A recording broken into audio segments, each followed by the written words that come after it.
Hey, how's it going, guys, and welcome back to MCBTV. I'm Cody, and today we're going to be reviewing Halo 3 for the Xbox 360, so let's get into it. So Halo 3 was the first Halo game that was on the next-gen, technically, consoles in the 360. The last two Halo games before this were on the original Xbox, so graphics were definitely a major step up because it was on a new console, or next-gen console at the point in time. From a gameplay aspect, Halo 3 has a lot of positives in both its campaign modes and its multiplayer online mode. So from a campaign aspect, Halo 3 has some amazing cinematics, awesome characters, and a very good story, like tons of explosions and like moments you would not expect. So it's really good, and it also brings back a lot of memories if you guys play the game currently. To go back and play through it, you're just like, yeah, I remember playing this with my buddies on the couch back in like '09 or whatever. From multiplayer online perspective, this game is very strong as well.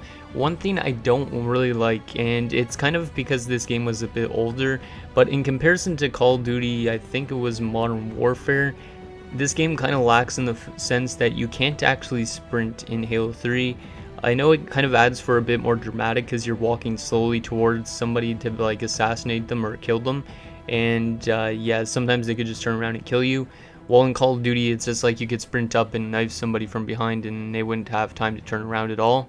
I find it's kind of a little bit slow in that sense for Halo 3, but otherwise than that, Halo 3 has like a lot of new weapons. They've got tons of maps. Like, I think there was a total of 24 maps in the game because they had like 3 map packs, so it was a lot of map packs.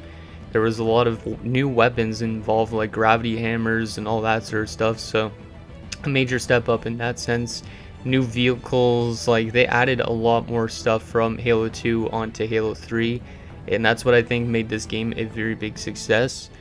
Also, what made this game obviously a success is the continuation of the amazing soundtrack that they had in Halo 1 and Halo 2. Just a really amazing music. Like it takes you back for sure when you listen to it, but also it's just a music that you could literally get transported like you're in the game. Because like I hear certain songs from Halo and I just automatically, I feel like I'm back, like I'm in Halo or something as Master Chief and I'm racing to, I don't know, save Cortana or some shit like that. So I think it's just a really good game in that sense because the story tells a really good narrative, and then also just hearing the music kind of sets you in that game.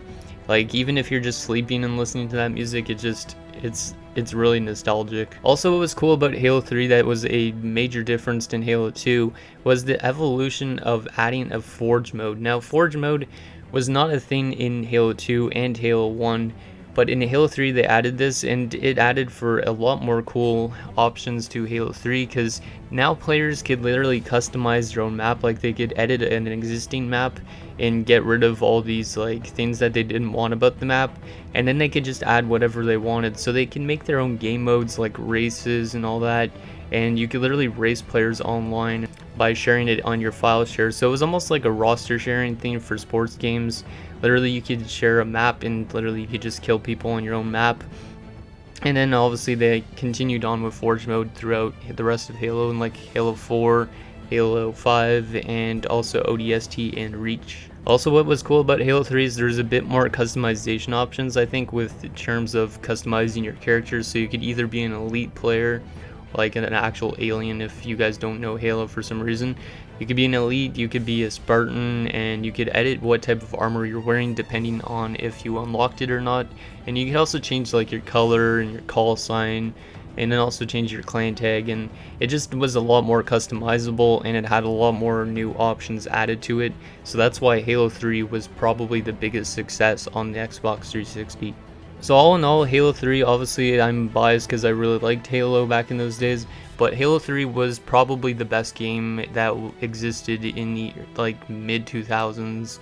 Just the graphics, the gameplay, the music, the story, just everything came together and it made for one of the best experiences in my life probably for gaming.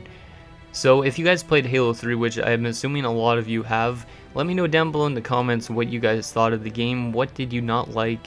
What did you really enjoy? What did you think could have been improved?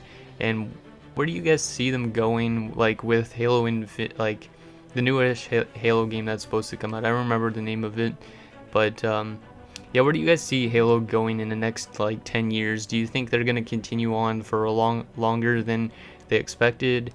Anything with Halo, just let me know down below in the comments. Otherwise, thank you guys so much for watching, and we'll see you guys next time.